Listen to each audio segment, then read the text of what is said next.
Deciphering.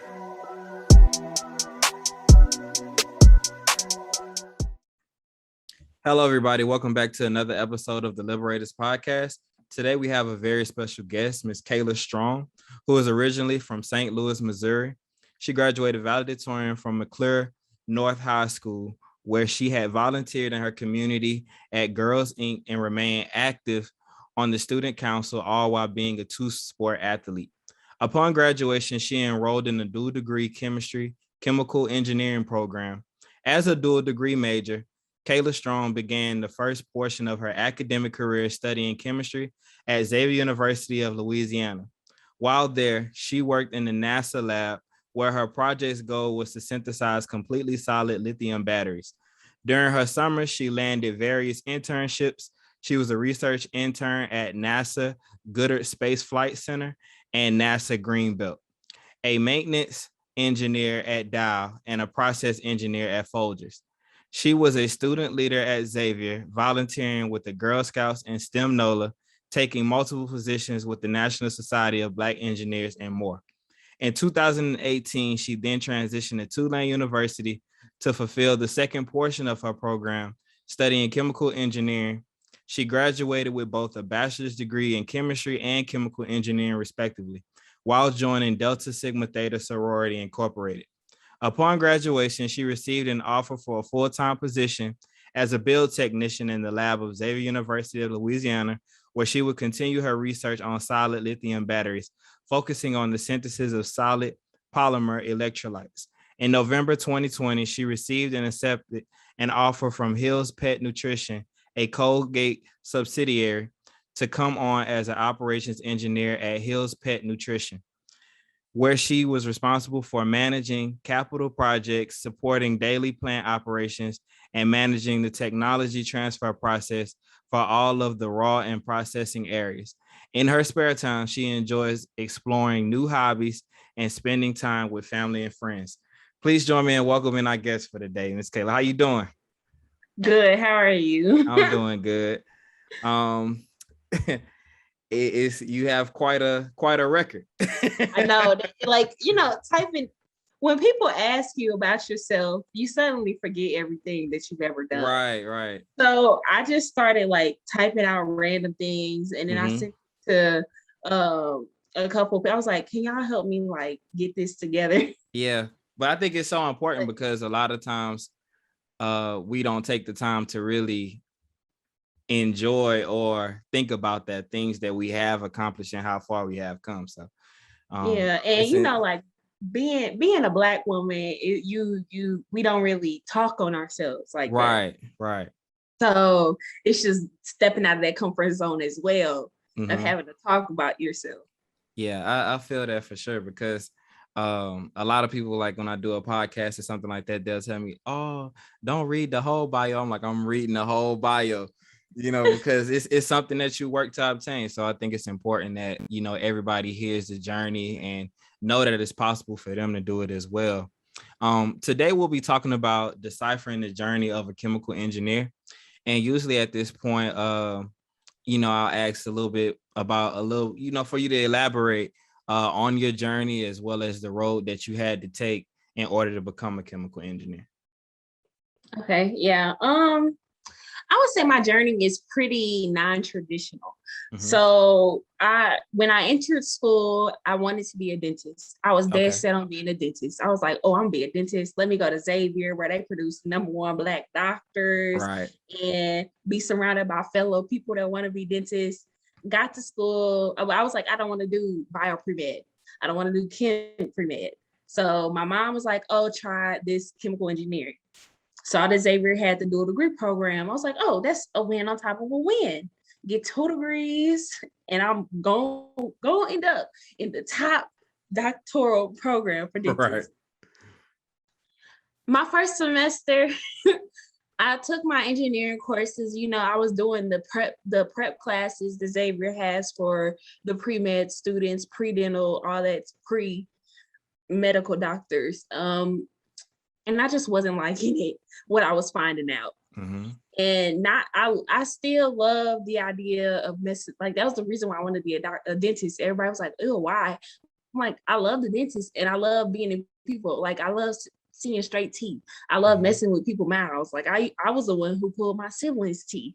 Right. So I was just like, I like it, but the idea of having to go to school for 4 more years, be broke, and then do a residency and be or like, do a specialty and have more school, and on top of that, be so much like in debt, it just wasn't appealing to me. It sounded more like torture than love. Right. So I'm like, okay, I'm liking these engineering courses. Let me stick to this. I delve deeper into what engineers do, and engineers do anything. So I was like, okay, I can do this. I'm getting a degree that I don't have to go get an advanced degree afterwards. I can make some good money coming out, and I can still be doing what I like. And so I went to school, did my 3-2 program. I did my internships. I did my research while I was at Xavier. And through that, I was like, okay, when upon graduation, I know for sure I don't want to go into the oil field. Nothing was ever pleasing to me about oil. But I was like, okay, let me see what else is out there. And lo and behold, through many different steps, I ended up as an operations engineer with Hill's Pet, which is a Colgate subsidiary. And everybody's like, oh, you basically gonna end up working with teeth products. So that's how I ended up as a chemical engineer. Okay. And so what was it about the medical or dental curriculum that kind of like turned you off? It's just that it wasn't. So biology was one of, like, I know that sounds horrible, but I never really was a fan of biology. Now, chemistry, on the other hand, I liked chemistry. I liked math. I was good with numbers, equations, and you find that more in chemistry and math than in biology. The problem solving. Yeah. And when I was comparing like my work with the work of the pre-meds, we were on different levels and we were on different tracks. And I kind of found out they kind of teach you to kind of solve equations the same way as a dentist. I don't like that, because as an engineer, I could go to step 4 and then find the answer in my next step in 2 steps, while as a dentist, they would make me have to write out each step. Right. And I don't, being confined to a specific problem solving method it was never who I was. So that's also kind of how I knew that line wasn't meant for me. What do you like the most about being a chemical engineer? I like the freedom. So as a chemical engineer, when you speak to other chemical engineers who've been in the profession longer than you, you kind of hear how you get to move around every 3 years. And I've always been one to, I want to try that. I want to try that. I want to try this. And as a chemical engineer, I get to try those different facets. And if I stay with, or, even some people jump companies, but with a company such as Colgate that are in so many different things, right, I could possibly learn so many different things. So right now I'm in pet food, but who's to say in 3 years I'm in the skincare line or I'm in the soap line? And just learning about those products that are in people's houses, learning that I'm helping make them or help better them. So that's kind of like what attracted me to it. Okay. So in your daily role, what does that consist of? So right now I'm an operations engineer, but specifically I'm a project engineer. And that just means that I'm putting in projects, machinery. equipment and all sorts of different type of I can't think of the term right now. I'm putting in just different I'm finding projects, putting them in to make either the plant processes better or improve the plant altogether. Okay. So So is it kind of like quality control? No. Okay. So like quality control in my field is the product, they make the product and you just make sure that they're sticking to and hitting those marks that the research team develops. The research team wants to make this, but in order to upscale it, we have to find a machine that does this, this, and this. I'm the person that finds that machine, figure out where to implement it in the project, what parameters we need for our project to make it how they made it in the research field and stuff like that. Okay. So like one of my projects was we're trying to get a new lab. And so like I'm developing an idea and a price, all the equipment and stuff of a lab. Mm-hmm. And like every single thing that will go into that lab that would help increase our productivity, increase some savings, like, stuff like that. Okay.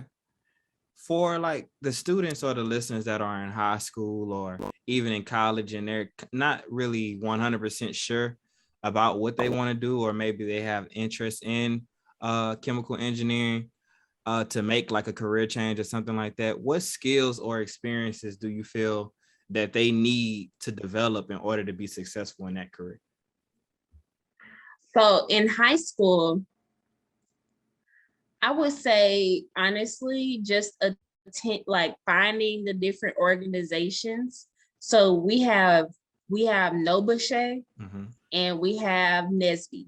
Okay. So NOLA is the National Organization of Black Chemical Engineers, mm-hmm. and NSBE is the National Society of Black Engineers. And then, there are organizations like SWE, the Society of Women Engineers. So finding those organizations, because I know for a fact NSBE has high school level organizations, high school level for them. And they get to go to these conferences. They get to talk to recruiters. And I would say that would be a big thing. Like while you're in high school, make a LinkedIn, reach out to people. And, because you're in high school, you may not be able to travel to a different state and do an internship. But if you're in the city, and we have this plant here. Oh, let me reach out to somebody and see if there's room for me to be kind of an intern. Or let me reach out to some schools, some colleges, and let me see what their departments know or what their departments produce. Let me see what their departments produce. There's also, you can look and start looking at what colleges are known for what and what colleges have what. And then I always say, go on LinkedIn or talk to your parents. Oh, do you know somebody who does this? Do you know somebody who does that? Mm-hmm. And just asking questions, especially as a high school student. You can just ask all the questions because you're young. Right. So people will most definitely help you. You're young. People want to help guide you to get to wherever you're trying to be. Okay. As a college student, I would say joining those organizations are priority. Okay. Getting into some sort of research, I knew I didn't want to do electrochemistry work forever.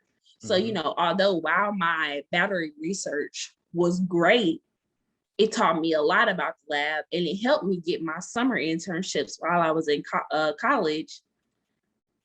I wouldn't want to go in that field, but I would not have completely known that without physically doing the research. Okay.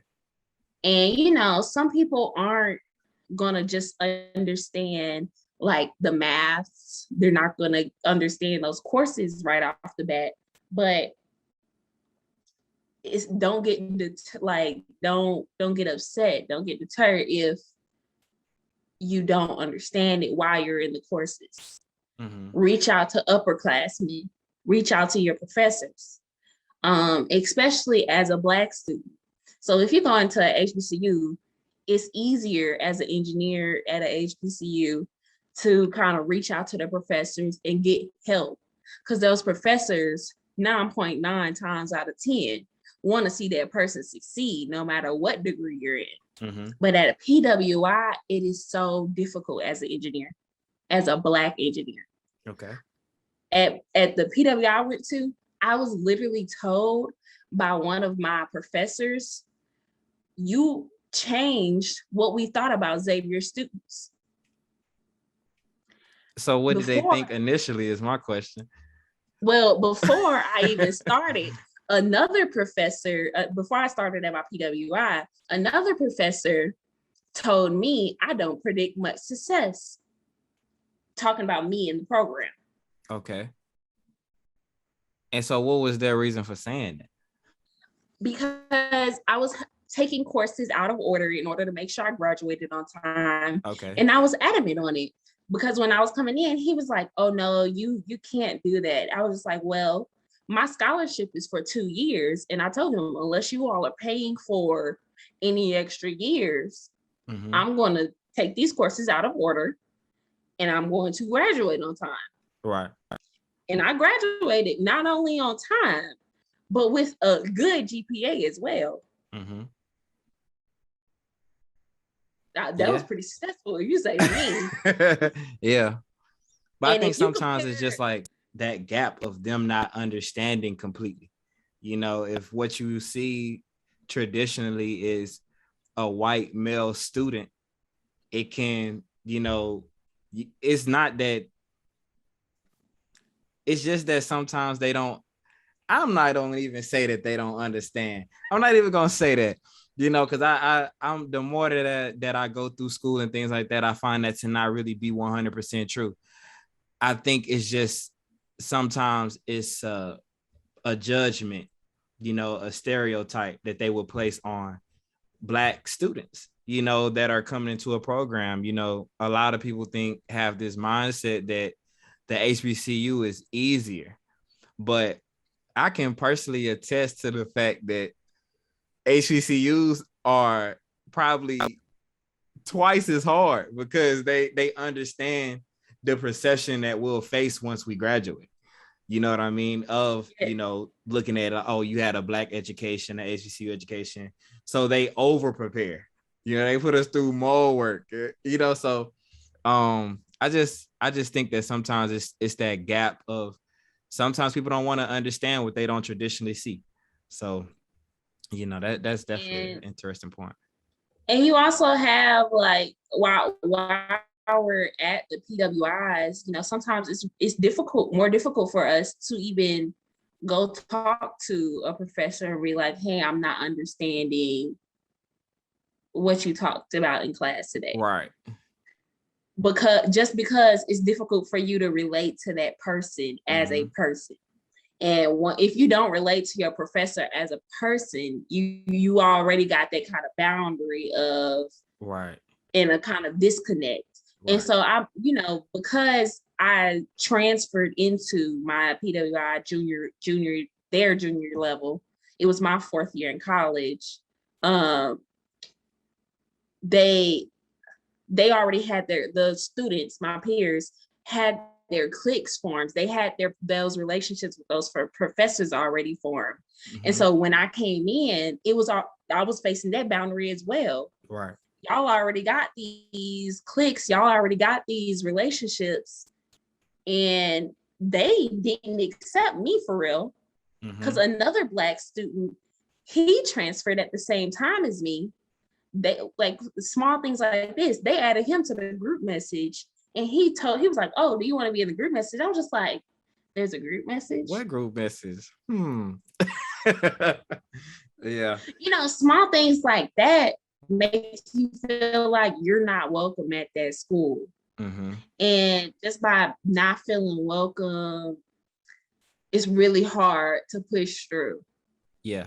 And like when I went to Tulane, they really thought, like, I don't know if it was just the professors or if it was the students, but they never said this, but you can tell they felt like Xavier students weren't prepared to be at their school because they just held their school to such a high standard. Right.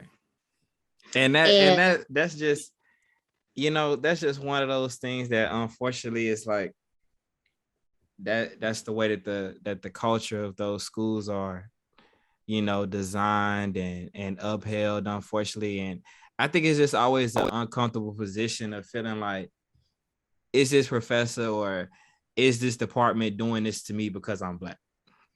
You know what I mean? Do they treat every student like this? You know what I mean? And I think that can add a undue burden on what's already a tough curriculum, so. And me being me, like, one, I'm blind, so I'm sitting in front of the classroom because right. I can't see. Yeah. You let one wrong light on and it's gonna glare off my glasses and I'm not gonna be able to see half the board. Mm-hmm. So I think that was a little that was new to them. They're seeing this Black student come in on time, if not early sometimes, and sit in the front of the classroom, mm-hmm. not caring what's going on behind her. I'm gonna get my degree. Y'all paying for it. Right. Yeah. I think because I came from that HBCU setting, mm-hmm. and also because I had built my network with my friends, I had built a good foundation of friends at school who were also engineers. And I built a good foundation of professors at Xavier that I was able to push through and finish at the PWI. Right. And sometimes it's just about finishing, we got to finish, you got to finish where you start, and it's going to be tough sometimes. Yeah. And I also had to remind myself, because half the times, if you would put my resume at any point in time I was at that school against any of them other students, any of them, my resume 9 times out of 10 trumped theirs with my experience. Right. Yeah, that's one thing that I do say about like HBCUs is, I think to steer Black students away from HBCUs is not a good practice, because I find that we get more resources, like we get more help. There's things like Mark, Rise, McNair. But they not gonna let you sit down. Yeah, like they're gonna work you. Like, even when it comes to outside of academics, you're not just gonna go out and party on a Friday. You're gonna wake up on Saturday and go volunteer. Right, exactly. So it's a lot. It's a method to the madness. And I think that it's hard for some schools to even understand that culture, because for me, one of the things that I liked about being at an HBCU the most was the fact that I saw other Black students just as dedicated as I was to school. You know what I mean? So that's an important thing as well. I'm sorry, I cut you off. Go ahead. Oh no. I cut you off. This is your interview. I was agreeing. Like, everybody say, you do maybe big fish in high school, but when you get to college, you in a pond full of big fishes. So that pond shrinks. What interest do you feel that someone has to have if they want to get into engineering, like, for example, math, physics? Because I think I was talking to Marlos about this, and he was, we were talking about like which career is harder. Is it medicine? Is it engineering? He like, bro, we take calculus 3. Like, I'm like, yeah, you do take calculus 3. And in a lot of ways, the thinking that you have to be an engineer is completely different than the thinking that you have to be a doctor. So, could you kind of like elaborate on some of the interests that you feel, or the ways of thinking even, that a student has to have in order to really be successful in it? So with engineering, I would say one of the biggest things is there is no correct way to get to the answer. Mm-hmm. And that's like the biggest thing somebody needs to understand when being an engineer. Because when you're given a problem as an engineer in the professional world, and they're literally going to be like, here, solve this. We don't care how, we don't care when, just solve it. Mm-hmm. You're gonna be like, okay, that's actually kind of what I do now. My projects are just like, this is the problem we're having. We need you to find a solution. Mm-hmm. So, and growing up in high school in English, this is probably why I did. This is really one of the reasons why I never really went into English, is that they always try to push that it's a correct answer. Yeah. Like, it's a correct way to say this. It's a way to do this. Yeah. Yeah, like especially in like poetry and stuff like that, when you're supposed to get a message, that's not the correct message. Well, how are you telling me that? That's literally the message I got from that. Mm-hmm. So, and then in math, like, when you're in those early stages of math, they teach you how to do 12 times 1. And you have to do it 12. You got to do the 1 times 2, and then do that type of method. But when you get in college, you can do 12 times 1. You could do it by doing 12 times 2 minus whatever. Mm-hmm. And so that's like one. And then when you compare, when an engineer is talking to a pre-med student, as far as like terms of school, they will always be like, no, we have to solve it. We have to find this first, then do this, then find that. Mm-hmm. And we'd be like, oh, well, I found that first, then I went and did this, and then I found the answer. Or you could talk to the same person, another person who's sitting right next to that person who just told you, and they'll tell you a completely different method they got the answer, and how they found those other 3 parameters. Right. So it's just a real big independence and confidence in yourself as an engineer in your problem solving methods. Okay. So would you say having an open mind is something? Oh, most definitely. Okay. You cannot like stay in the box. Mm-hmm. The box is there. Sometimes you may have to remember how to get back inside that box, because sometimes the box has the simple solutions. Right. But the simple solutions in the real world is rarely the answer. Yeah, I agree. Do you see your current position as something of a long-term career path, or more so a developmental position for future goals, like, for example, opening up a firm, things like that? So my job is actually unique because it is set up for me to be a developmental program, like developmental in my career. Okay.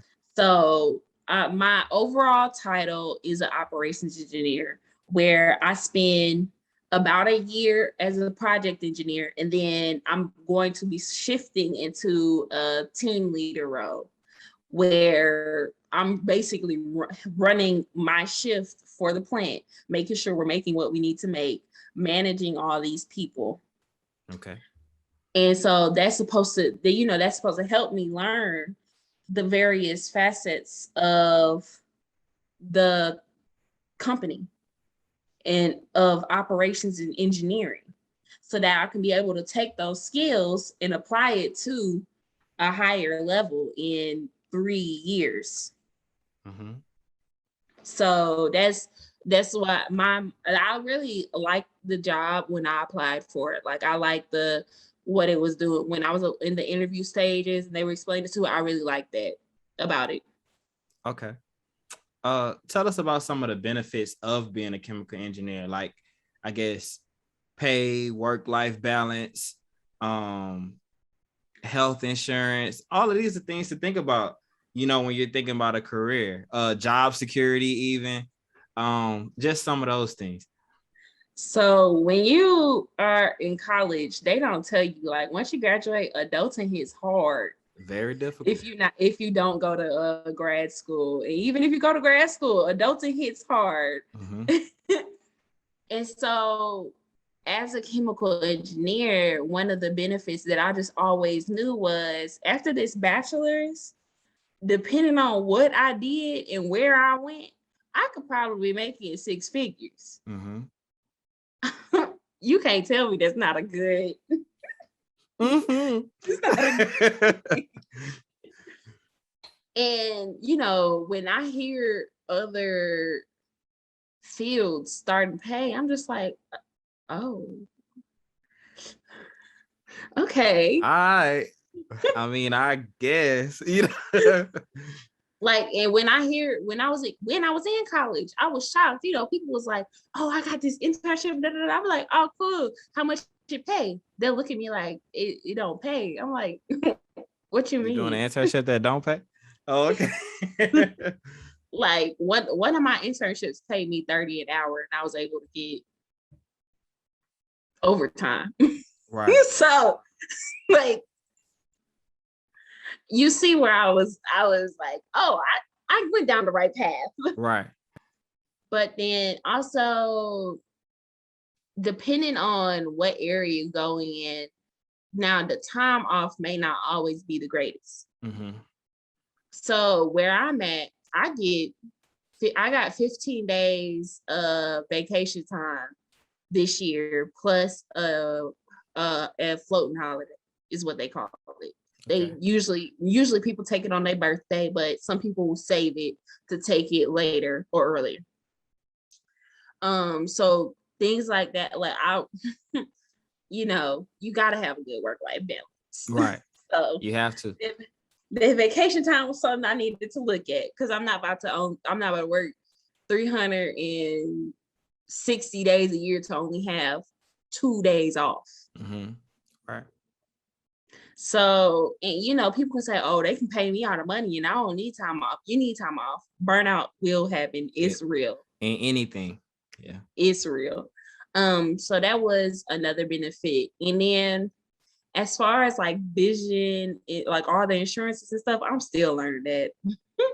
I know I got a pretty good deal, but being that I'm still under 26, my parents are still yeah, I got bumped off this year. And let me tell you, enjoy it while it lasts. Yeah. Yeah. I mean, but if you have the certain position that you have sometimes, the job is going to cover that, Mm-hmm. So that's the thing about getting into a career where they really value your presence. You know what I mean? They're going to make sure that, okay, she has the pay she needs to, not only live, but invest, have fun, Mm-hmm. going to make sure, that she's taken care of so that she can do her job properly. And I think that that's something that, unfortunately, a lot of college careers don't prepare students beyond college. You get what I mean? A lot of these majors, once they get out of college, they're forced into something that they never anticipated doing, but I think them contracts are real too. Like people really got to read them. Mm-hmm. But I know as an engineer as well, though, we typically get bonuses or get what do they call them? Not advances. What's that called? When every year they give you a raise. There we go. Mm-hmm. They give you raise. We get raises like every 2-3 years, and that's pushing it. Like 3 is pushing it, because if you don't give an engineer a raise in 3 years, they're most definitely going to be leaving. Right. So you feel that the job security is good as well? Oh, I can find a job anywhere. Right. Anywhere. If I right now, I said I'm living in Kentucky, like I'm in Kentucky, I got a job. I could go. And even as an engineer, actually, I have opportunities to travel overseas and work overseas for periods of time. And that's great because the company pays for it and I'll still get paid. Mm-hmm. So you can't beat that. Right. I agree. Do you feel an obligation to assist in like mentoring the next generation of students in STEM? Yes. So one of I just can't I can't not reach back. Mm-hmm. Like I just don't see how, like, you know, you get these big famous people and they'll completely dishonor every single thing that they've ever been through. Crazy, right? To get there. You can't just leave them to keep struggling. You made it out.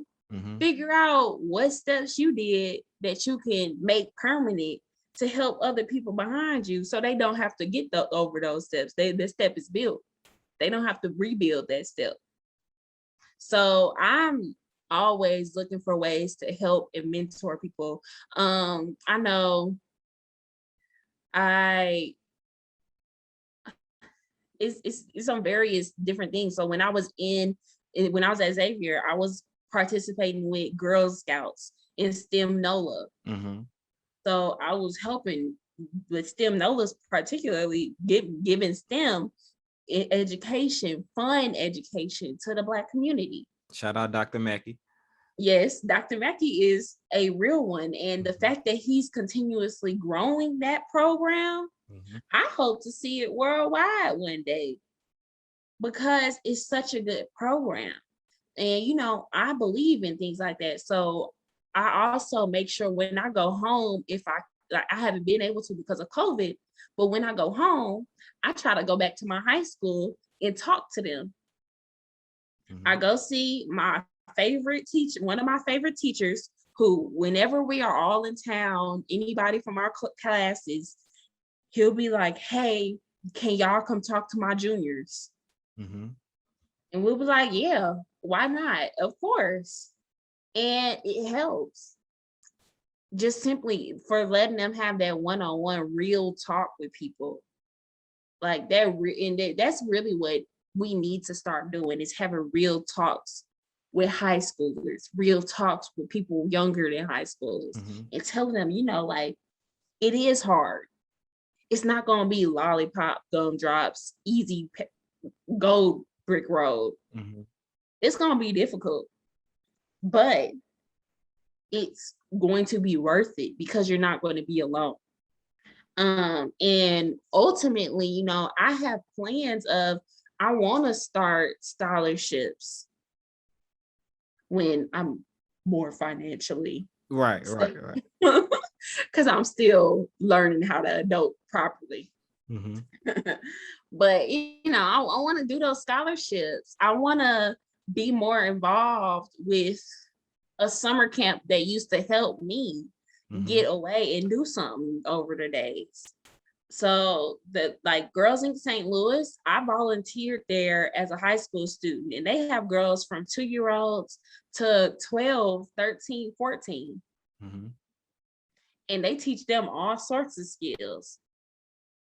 And so I'm really like an advocate of wherever I step foot in that helped me, push me forward, made sure I wasn't out in these streets fighting, made sure I kept my head all right.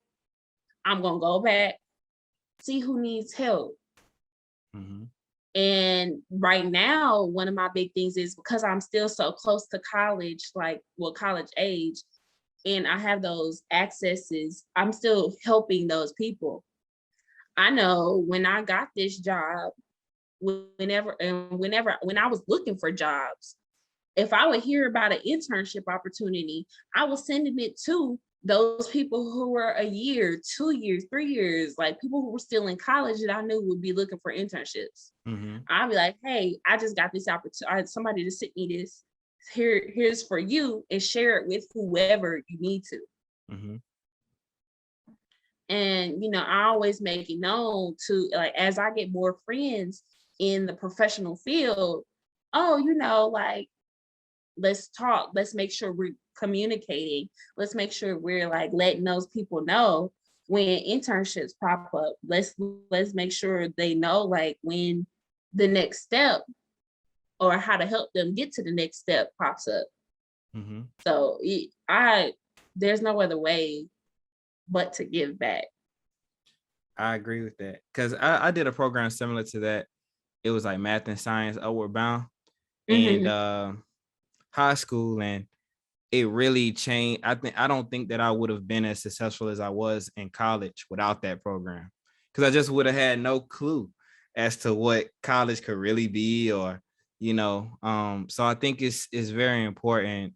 And I'm thankful that you do have the mindset to give back, because a lot of people have that mindset, I got mine, get yours like I got mine. And I just don't understand that mentality, because it's like it continues to push the cycle, you know what I mean, of one person having to reinvent the wheel over and over again, and then you had this one little shimmer of hope, you know what I mean. It's time out for that, really, Yes.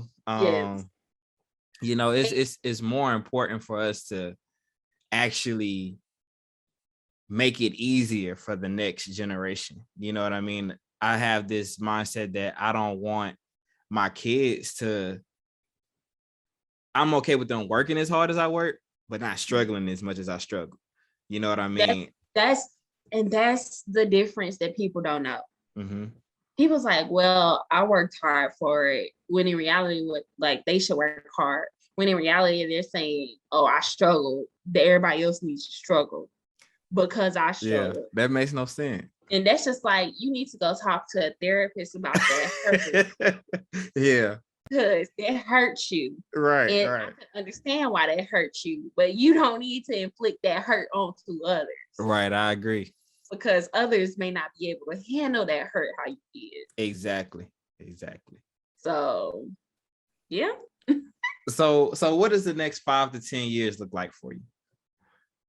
Working, man. I'm in a graduate certificate program right now for cosmetic science, which I hope to continue to get my master's in. Which then, once I get that, I want to be making these personal care products. I want to be making them products that's in your in your bathroom, in your kitchen. Like, I'm trying to better those. Like, we got people using them in long term, like the old school products. So we starting to like, hey, if you ever use this, like, just let you know, right now you may be experiencing some pain. That talcum powder, I'm trying to better that type of stuff. Like, I want to make that type of stuff that everybody's using. Just to better those. Like, it's no way we should be having this many, hey, if you use this, hey, if you smell. There's a lot of that going on. There's a lot of that. Yeah, so I'm trying to do that, and just making sure I stay in touch with my roots. Right. So making sure I'm giving back, making sure I'm doing things that also make me happy. That's not just work, because my life isn't just the job. It's not just the company. I want to So what goals do you have outside of work? Let me ask that question. I want to own a house. I do know that. Okay. But we got to figure out where I want to settle down first to own a house. I want to own a business too. What type of business? Don't know. I got a dream list.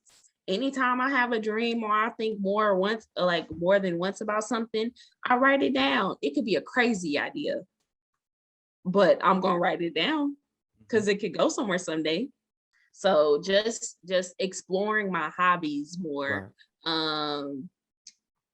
getting back into art. So, when I was in high school, I used to do art all the time. I was actually in AP art in my senior year.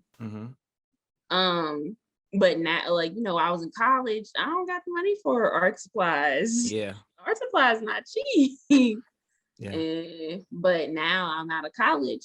I can do stuff like make a painting, make a mural. And so things like that. But yeah, own a house, own a business, make some art. Okay. All right. That sounds great. What's a motto that you live by? I guess I always tell myself to just keep going, because I just know that it's a reason I'm doing the thing that I'm doing right now. It's a reason I'm in what I'm in right now. You know, this may not be my plan, but it's God's plan. Therefore, it's the right plan. So I just gotta keep reminding myself that, you know, by doing that and having people that help me remember that when I don't remember that it helps me keep pushing forward. And for those that feel like giving up, what would you tell them? Like, honestly, take a break. Don't give up. Take a break. Cry your eyes out. Like, cry your eyes till they are puffy and you can't see. Take your little day, drink some water, take a shot of tequila, something, talk to somebody, and then get back to it. Yeah. And you don't need to start all over again, but you pick up where you done left off and keep moving. Cause it's not always gonna be hard. And then also, like, you know, some people be feeling like they're always about to give up. Yeah. At that point, I kind of feel like, you know, make sure you're surrounding yourself by some good people. Because if you constantly are about to give up, you're not in the correct place where you need to be. That doesn't mean it's time to change. So it change isn't bad. But you also got to make sure you're surrounding yourself with people that's going to help you, give you outer views than just your view. Because you always going to be tougher on yourself than anybody else. Right. So, yeah. Okay. Well, we certainly appreciate you coming by to the Liberators podcast and giving out some gems for, you know, those who are interested in chemical engineering, and something that we always do here. If you have a website or LinkedIn or anything like that you want the listeners to support you on, or as well as just being or having a gateway for people to connect with you, we definitely want to get that contact information so that, you know, they'll be able to access you or you'll be able to access them. I always say, you know, you can always connect with me on LinkedIn, Kayla Strong, and I'm pretty sure it's like 1 million Kayla Strongs, but yeah, that's a pretty popular name. Look for one that says like engineer, like put Kayla Strong plus engineer or Kayla Strong plus Xavier in there. You should find me. Okay. And then I'm also, you know, Instagram is a good source for people to like reach out to me on. Okay. What is my name? It's _OH_K KAY. So that's a good source to reach out on me on. Like, I'm always open to talk to people if they need advice, if they need help. Yeah. Okay. All right. Any final thoughts or anything like that? Just thank you for having me. Of course. Of course. You know, we're gonna have to do it again. Love supporting my Black people and my fellow Xavierites and my fellow Black businesses. So yeah. Most definitely. You know, buy a Liberators podcast t-shirts. Them mugs. you know. You gotta get it when you can. We got more merch coming. But I certainly thank you for you know, stopping by, and we thank everybody for tuning in to another episode of the Liberators podcast.